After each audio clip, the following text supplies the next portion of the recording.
नमस्कार, नवसारथी मीडिया पर आपका स्वागत है। राजस्थान हाई कोर्ट ने प्रदेश में पंचायत और निकाय चुनाव कराने को लेकर फैसला सुनाते हुए 31 जुलाई तक चुनाव संपन्न कराने के निर्देश दिया है, जबकि कोर्ट ने ओबीसी आयोग को भी निर्देश दिया है कि वह अपना रिपोर्ट 20 जून तक सौंप दें। अदालत ने पिछले साल नवंबर में राज्य सरकार को 15 अप्रैल 2026 तक चुनाव करवाने का निर्देश दिया था, लेकिन सरकार ने अपना पाला ओबीसी आयोग के पाले में डालकर चुनाव कराने से इनकार किया था। अब कोर्ट के ताज़ा फैसले को लेकर राजस्थान पंचायती चुनाव पर सियासत शुरू हो गई है। कोर्ट के फैसले को लेकर जहां विपक्ष ने इसका स्वागत किया है, हालांकि इसके साथ ही दावा किया है कि सरकार 31 जुलाई तक भी पंचायत चुनाव नहीं करवाएगी, जबकि सरकार की ओर से एक बार फिर ओबीसी आयोग के पाले में फैसला डाल दिया है। पंचायती राज चुनाव को लेकर हाई कोर्ट के आदेश के बाद संसदीय कार्य मंत्री जोगाराम पटेल ने कहा है कि अभी उन्हें हाई कोर्ट के आदेश की कॉपी नहीं मिली है। जैसे ही हाई कोर्ट का आदेश आएगा, उसका विस्तार से अध्ययन किया जाएगा और उस हिसाब से आगे फैसला लिया जाएगा। पटेल ने कहा कि हाई कोर्ट ने ओबीसी कमीशन को भी अपनी रिपोर्ट 20 जून तक देने के लिए कहा है, लेकिन कमीशन कब तक अपनी रिपोर्ट देता है ये उसे पर निर्भर करता है। पटेल ने कहा कि जैसे ही कमीशन की रिपोर्ट आएगी, उस हिसाब से आगे का काम किया जाएगा। वहीं पंचायती राज मंत्री मदन दिलावर ने भी कहा है कि अभी कोर्ट के फैसले का अध्ययन करेंगे, तब इस पर कुछ भी कहा जा सकता है। विपक्ष का दावा है सरकार नहीं कराएगी चुनाव।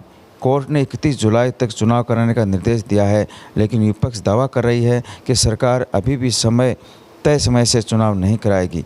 उधर राजस्थान कांग्रेस प्रदेश अध्यक्ष गोविंद सिंह डोटासरा ने बयान में कहा है कि जब से यह सरकार बनी है, तब से चाहे पंचायती राज हो या फिर नगरीय निकाय, उनमें चुने हुए जनप्रतिनिधियों के अधिकारों को समाप्त करके संविधान की व्यवस्थाओं का उल्लंघन करके अपनी मनमर्जी से सत्ता का दुरुपयोग करके प्रशासक लगाकर ब्यूरोक्रेट्स के हाथ में पंचायती राज और नगरों की सरकार को सौंपकर बहुत गलत किया है।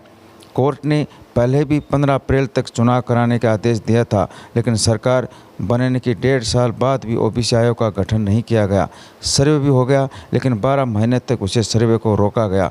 डोटासरा ने कहा है कि मैं दावे के साथ कह सकता हूं कि ये चुनाव नहीं करवाएंगे।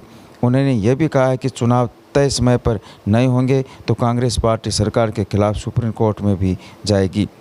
टीकाराम जूली ने भी एक बयान देकर कहा है कि उन्होंने साफ कहा है कि हम कोर्ट के फैसले का स्वागत करते हैं, लेकिन प्रदेश में नगर निकाय और पंचायती राज चुनाव समय पर नहीं कराने के पीछे भाजपा की बदनीयत को कांग्रेस ने हर स्तर पर बेनकाब किया है। उधर गांव में भावी सरपंच की तैयारी कर रहे हजारों युवाओं को बार बार निर्देश देकर उनके साथ छल्लावा किया जा रहा है। 31 जुलाई से पहले अगर चुनाव होते हैं तो इस प्रचंड गर्मी में सरपंच का चुनाव लड़ने वाले कैसे अपना प्रचार प्रसार करेंगे। आसमान से बरसती आग से बचने के लिए लोग क्या क्या जतन करते हैं। इस समय गांव की चौपालों पर सन्नाटा जैसा माहौल बना हुआ है। प्रदेश के करोड़ों वोटर भी प्रचंड गर्मी के चलते वोट नहीं डाल पाएंगे। हालांकि प्रदेश की सरकार भी चुनाव कराने के मूड में नहीं है, परंतु बड़ा सवाल ये है कि हाईकोर्ट ने साफ निर्देश दिए हैं कि हर हाल में 31 जुलाई से पहले चुनाव करवाए जाएं। सरकार ने पहले भी हाईकोर्ट के निर्देश की पालना नहीं की थी। उधर पंचायती राज चुनाव में देरी होने से गांव के हाल बेहाल बने हैं। पूरे विकास कार्य ठप पड़े हैं। 1.5 साल से सरपंच को हटाकर वहां प्रशासक लगाए गए थे, जिसके कारण उनके पास विकास का कोई बजट नहीं आ रहा है।